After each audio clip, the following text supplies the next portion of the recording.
আমি পুলিশ, আমি বিকাশ ভবনে কাজ করি, এই রকম বলে 1 বছর ধরে বোকা বানিয়ে অবশেষে সে গ্রেপ্তার হলো।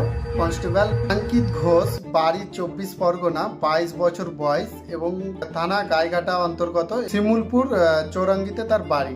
এই যুবক প্রায় 1 বছর ধরে ইউনিফর্ম, নেম প্লেট সবই কিছু রেডি হয়ে এলাকায় ঘুরতো এবং লোকজন ভাবতো যে একজন কনস্টেবল এবং তার কাছে যায়, অনেক সলিউশন নেয় এবং সে সোশ্যাল মিডিয়াতে প্রতিনিয়ত ভিডিও পোস্ট, ফটো পোস্ট করতো এবং লোকজন অবশ্যই এবং তার লোকজনের সাথে এমন সাহস হিসাবে গল্প বানিয়ে গল্প করতো যে সে একজন সত্যি দেশের রক্ষাকর্তা।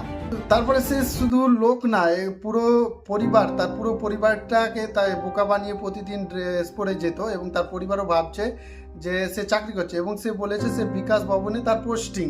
একাধিক অভিযোগ আছে এর ব্যাপারে যে গাইঘাটা থানাতে যে কি আদৌ পুলিশ না এরকম যায় আর চলে আসে।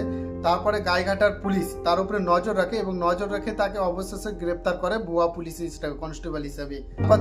পুলিশ তার বাড়িতে যায়, তার বাড়ির লোক তো শোকাহত, মানে এতটাও অপমানিত হয়েছে। তারপরে তার বাড়ি থেকে উদ্ধার হয় অনেকগুলো তোমার ইউনিফর্ম, তারপরে নেম প্লেট, তারপরে ভুয়া কাগজপত্র, মিথ্যা কাগজপত্র বা ফেক সার্টিফিকেট। এগুলো করে সে কোনো চাকরির পরীক্ষা দেয়নি, সে চাকরি পরীক্ষা দেয়নি এবং সে লোককে ঠকিয়ে জনপ্রিয়তার জন্য সে এগুলো করেছে, জনপ্রিয়তা পাওয়ার জন্য। ছেলেটার গল্প থেকে আমরা কি শিখতে পেলাম যে সব সোশ্যাল মিডিয়াতে সব কিছু দেখে বিশ্বাস করাটা 100% তো মিথ্যা। আজকের যুগে তো কি বলবো, ডিপ ফিক মতন যা এআই এসে তারপরে এগুলো দেখে তো মানে মাথায় খারাপ যে সব কিছু বিশ্বাস করাটা আমাদের ভুল।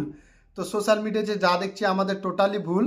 তো তোমরা কি করবে, যদি কেউ পুলিশ বা কেউ আমি বলে যে আমি এই, তো আগে যাচাই করবা যে এটা কি আদৌ সে আছে না কি। সাবস্ক্রাইব করো, ফলো করো, লাইক করো।